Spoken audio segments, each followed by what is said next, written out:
ça y est, c'est déjà autour du Maroc après les masterclass qu'on a pu voir, que ce soit pour l'Angola, que ce soit pour le Nigeria justement, que ce soit pour le Sénégal, pour n'importe quelle équipe. Franchement, ça a été vraiment une très très bonne CAN pour le moment, que ce soit pour l'Egypte, etc. Donc franchement, là, c'est déjà autour du Maroc qui affrontera bien sûr l'Afrique du Sud mardi à 21h. Donc j'ai vraiment hâte de voir ce match-là. Ce sera vraiment un gros match qui nous attend. Donc voilà, si la vidéo vous intéresse et si la CAN vous intéresse, n'hésitez pas à vous abonner et à liker. Et sur ce, comme d'habitude, bonne vidéo à tous. Donc voilà, comme vous savez, le Maroc affrontera cette magnifique équipe de l'Afrique du Sud dans ses huitièmes de finale de la compétition. Donc bien sûr, ce sera le match de la qualification pour les quarts de finale. C'est le premier tour avec élimination. Donc franchement, le Maroc ni l'Afrique du Sud n'ont pas le droit à l'erreur justement.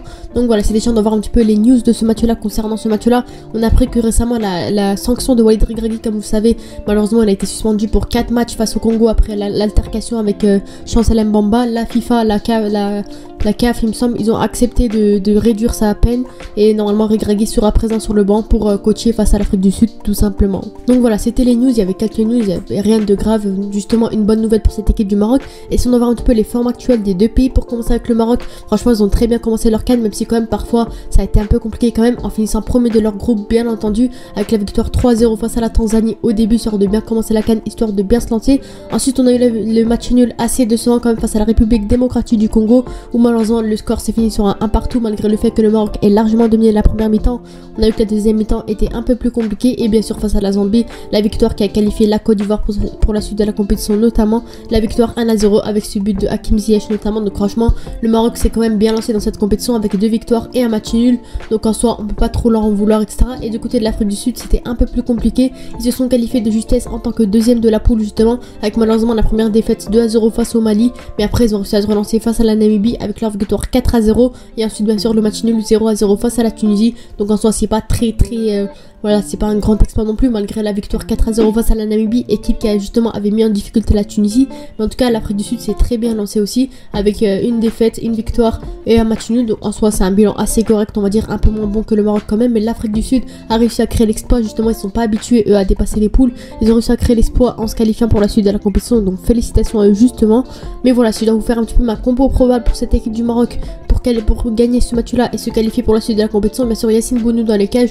On sait que le Maroc n'a encaissé qu'un seul but dans ce début de compétition avec une défense très très bonne, etc. Donc Yacine Bounou pour moi jouerait un grand rôle dans ces cages là, avec bien sûr en défense Achetala sur le côté gauche. Je sais pas vraiment si Mazraoui il est revenu de blessure, mais pour moi je mettrais Achetala parce que je pense que même s'il revient de blessure il sera pas remis en forme à 100%, histoire de commencer un match complètement en tant que titulaire. Bien sûr la charnière avec Aguerd et Saïs sans aucun débat là-dessus, et Hakimi sur le côté droit bien sûr sans aucun débat. Bon c'est un peu la défense typique, donc je vais pas trop revenir là-dessus. On sait qu'ils ont vraiment une très bonne défense, notamment Aguerd qui a fait un énorme début de compétition, tout comme Hakimi. Donc en soi j'ai amplement confiance en la défense. Et bien sûr le milieu, le piston on va dire, enfin non pas le piston, le pivot on va dire, celui qui va défendre juste devant la défense en 4-1-4-1, Amrabat bien sûr qui nous a montré une très bonne CAN en ce début de CAN, en finissant même meilleur homme du match face à la Zambie il me semble. Donc franchement pour moi Amrabat c'est vraiment le joueur qui défend et qui assure la défense. Franchement pour moi il n'y a aucun débat là-dessus. Bien sûr le milieu à 4 avec Hakim Ziyech sur le côté droit, Ounahi Ali histoire de compasser en tant que milieu offensif au milieu, et bien sûr Boufal sur le côté gauche.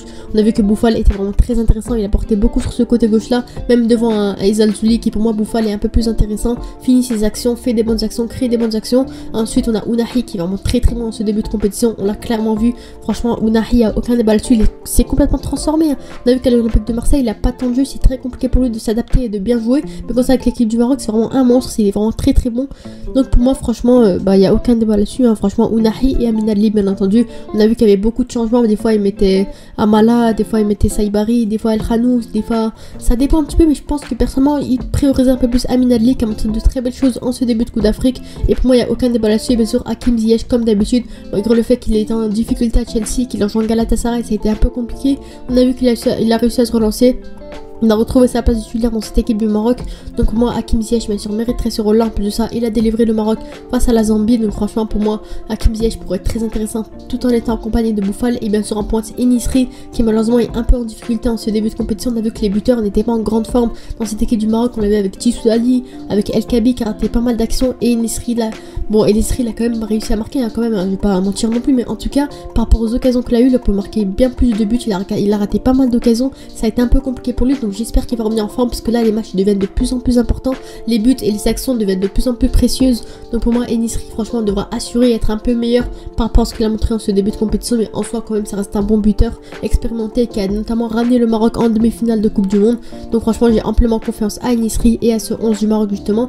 Et pour moi bien sûr cette équipe du Maroc devra jouer offensivement parce qu'on sait que franchement l'Afrique du Sud franchement défensivement c'est un peu compliqué. Certes on sait qu'offensivement ils ont de grands attaquants comme Percy Tau, comme Zouani, comme pas mal de joueurs, c'est eux qui ont réussi à marquer notamment face à la Namibie. Mais en tout cas pour moi franchement cette défense de l'Afrique du Sud reste quand même un peu faible, même si on a vu qu'elle a été très solide face à la Tunisie. Donc à voir comment ça va se passer, mais pour moi cette équipe du Maroc ne devra pas jouer défensivement, peut-être équilibrer voire offensivement si possible, histoire de marquer un maximum de buts. Et pour moi les joueurs clés de ce match là à vraiment suivre, ceux qui feront vraiment la différence sur ce match là, ça reste Ounahi et En-Nesyri. Pour moi En-Nesyri n'aura pas d'autre choix que d'être en grande forme, histoire de marquer des buts, histoire de qualifier son équipe pour la suite de la compétition. Et Ounahi bien sûr comme on le sait nous avons montré des masterclass en début de compétition, et pour moi franchement Ounahi il n'y a aucun débat là-dessus. Franchement j'ai vraiment hâte en fait de le retrouver parce que on sait que Ounahi franchement il a montré des masterclass, c'était un joueur comme Zinedine Zidane du Maroc. Et En-Nesyri franchement j'ai un peu été déçu de son début de compétition et j'espère qu'il va pouvoir se relancer tout simplement.